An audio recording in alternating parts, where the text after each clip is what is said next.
So I have decided to train this goat, and I don't know any other way than the way I train horses, so just starting to teach him to lead here and to lunge. Maybe this ain't the way. I've never trained a goat, so this is going to be an experiment. But I want to teach this guy to pack. I want to teach him to pull a cart. Most importantly, just to be hospitable. So working him a little bit here. I'll bring him to me and pet him. Start off kind of slow with him. He's never been handled much except for when we trimmed his feet. So here you go. He goes left pretty good. Make sure I don't drop him here. See if I can't get him to go right or left. He was going right. There we go.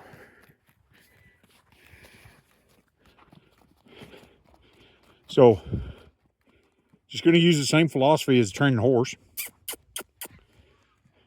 Get him to follow my cues. Learn how to go. He's learning how to go forward on cue. There'll probably be some nuances, but now we're going to have him come forward. Every time he comes forward, I take the pressure off his head.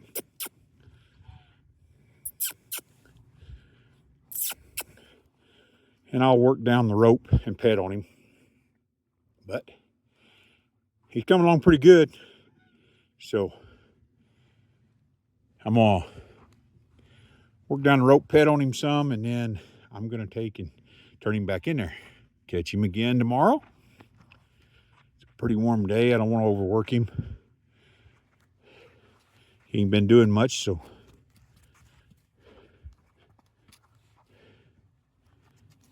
there we go. Learn to come forward pretty nice. Good boy. There we go, yeah. He's learning he can't turn away. That's what lunging teaches a young horse. That's what I'll teach him. He can't just run. There you go. Now he's following me. Come on, there you go. There we go. So I think he's learned his lesson today pretty good. This is the first time I've done this with him. So we'll see. Build some muscle up. Build him a harness. Take you guys along for it. Gonna name him Roscoe. I haven't named him, so we're gonna try something different here. His name's gonna be Roscoe. Again, just using the same philosophy as I would with a horse. I think it's gonna be fun. So this guy here, found him last night. He was really bloated, and he's still not getting around too good this morning. I took this syringe and actually put it into his stomach. We did all the treatments. We did baking soda, did a baking soda slurry, did everything we knew to do, and he still wasn't getting no better. I actually kind of thought that I was going to come down here and find him dead this morning. But he was bloated again this morning. He's eat something that's really messed him up, and I don't know if it was in the hay or in the feed or what, but he's not feeling too good. But I did let a lot more air out of him. I mean, you can still see he's slushy now, which is what we wanted. I mean, before he was just distended and just tight. Now you can push on him. He's kind of slushy. I'm going to give him some electrolytes. But you can take a needle, a cow, a goat, if they're bloated in their stomach, you can poke them with a needle, and you can actually let the air out, because it's basically suffocating them, and they will get toxic from it. So I don't know if he'll make it or not. He's always been kind of a thin, frail goat. I hate it. But he is up on his feet. He's not laying down, which is usually what they do. So all of our treatments, maybe he'll pull through, we hope and pray he pulls through. I hate to see him. He's a real nice goat, real gentle. So came down here way late last night. It's New Year's, and I even brought the sled because I thought, well, he's probably going to be dead this morning, but he's up and he's moving. I pulled all the feed out of here. I've had this trouble with sheep, and once you get baking soda into them, they generally take and they do pretty good. But I've never seen one. I've seen cows swell back up. Whatever they have in there fermenting is, you know, still fermenting. So he may be a little bit stopped up. He did take and use the bathroom, you know, a couple times last night. So maybe he'll come out of it.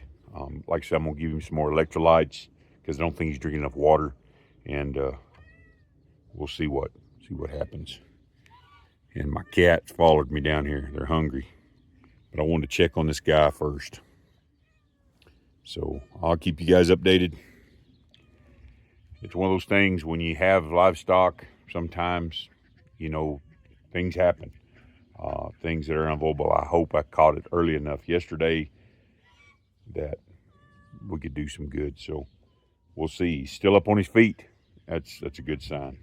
So I got to get the feed and everything, get these cats fed, and we'll just keep a check on him today. So probably not a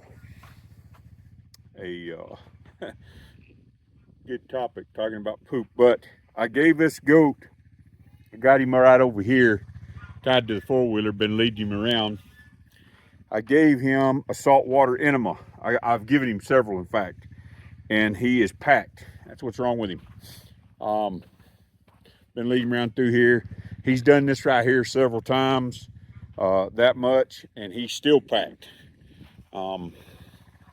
So it's going to lead him around a little bit more, and the movement helps him move. He's just full. He's just full. He eats. And I think what happened was we changed the dynamic of the herd. We sold 3 goats, and for butcher goats for somebody, and then I did cut their feed down a little bit, but he wasn't used to getting so much because others run him off, and he just sat there and ate and ate and ate, and probably should have watched him a little closer. So live and learn. But here again, we gave him an enema, and then moved him around. You can see he's kind of balking a little bit, but he's doing all right. And he dropped some more little pellets. So he's pretty packed. I'm gonna take and let him rest. I'm gonna put him back up. I'm gonna let him rest, and then this afternoon, if he's still packed, I'm gonna give him some more warm saltwater enemas. It is helping him, and it's got his system moving. So we'll see how it turns out. But he's real vocal, which is a really good sign. And he's moving free, except for when he balks. But just going along little spurts, getting him to trot along, and getting his system to move. Sometimes you got to do what you got to do, and you know, good warm saltwater enema never hurt nobody. Alrighty, folks. The little goat that we had that was in so much trouble, that was bloating and everything. Well, here he is now. We actually had to end up, I don't know if you can see on his side there, a little hard spot. We actually ended up having to cut a hole in his stomach because the needles weren't working.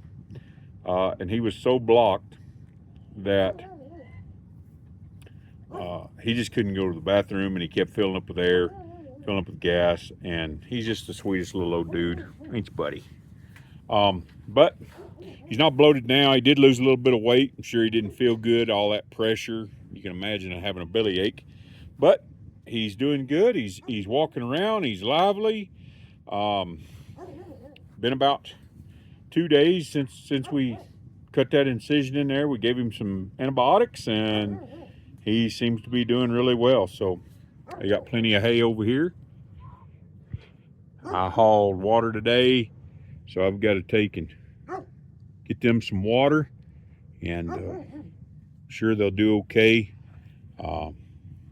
That dude's fat as he can be. This guy's lost a little bit of weight. I took him off of feed because anytime there's one sick or having an issue with feed, I take them all off feed just to take and check on them, make sure, and then I reintroduce it real slow. So gonna back off on the feed a little bit. And like I say, we're not gonna butcher him. We'll let him grow a little bit, and then we'll process him. This guy here, I think he's a lifer. I think he's gonna be around here a long time.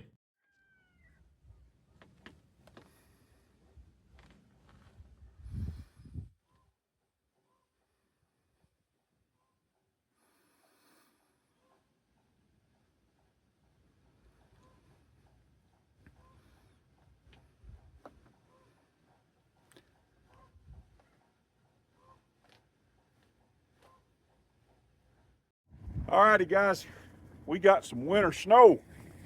It snowed last night. It's a winter wonderland. Everything's under snow. It's a good time to look at tracks, see what's moving around out on your homestead at night when you can't see otherwise. But I'm all bundled up. I've got, Lord, 2 or 3 layers. I got to go feed.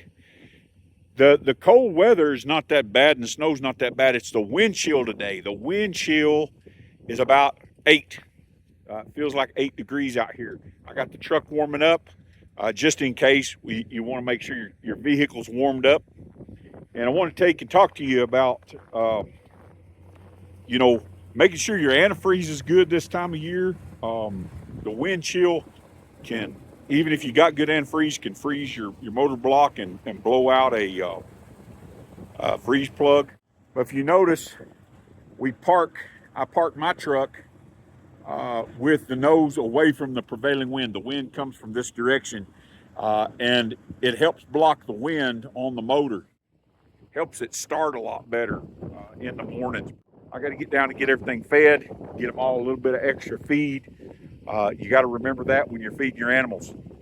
When it's cold weather, even though they have shelter, even though they have things, they need a little bit more energy to take and keep warm. So you got to go get with it. This is what I mean by seeing what comes around. On the snow is really a contrast. This coyote, I think there were several of them.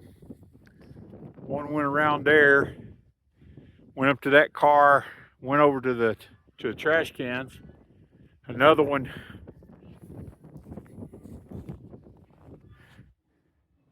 took and came from that direction.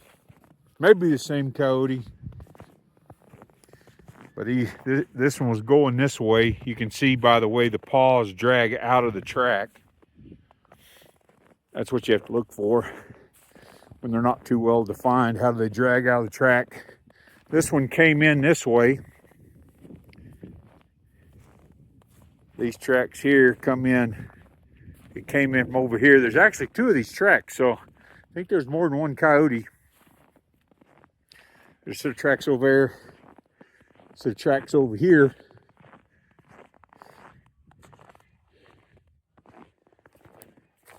See here under this tree. Kind of dug something up right there, looking for something to eat. I think that's cow manure. When you lose a track, you just got to take and make circles. Here it is. This one's going out this way. Went right up and under this tree. Probably hunting mice. You can kind of work out your trail. Go up on the other side here and see where it crossed back.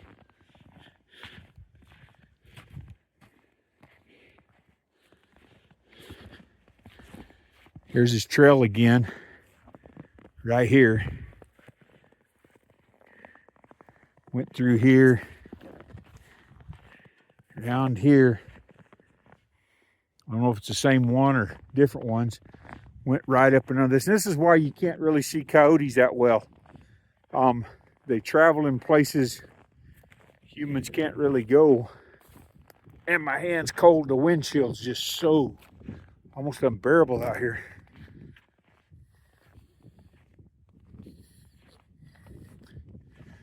He went into this tree here. I think this may be, oh, went into that tree there. Seen tracks. So the house is just right here. Here we go. All of these, you got one heading, two heading in. Went back up and under that tree.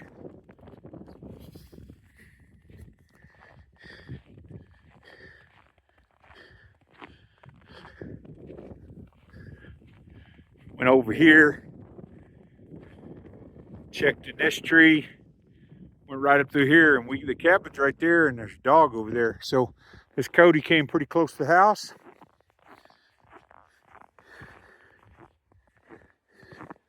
Went right down this way, right down over where the cat food was at. Probably ate some cat food. So it's probably more than one coyote. The snow is a really good indicator of what's around. You can see right here, look here. It came right here, right up to the truck. That's why it's so dangerous for our cats. It was right here at our house, went under our truck, looking for the cats. I think they have the little dog inside. I see some other tracks over here. Went right out here. This is where the cats are just sleeping on the shed. Came right here. Let me take and show you. Right here. Right here. The coyote came through. It's a wonder it didn't get our cats. All right. I guess we are going to go somewhere today. We're going to go to town. Polly's got some things she's got to do, so we're going to try. We'll see how it goes. So until next time, trust in the Lord and do good. Live off the land. Enjoy the bounty of it.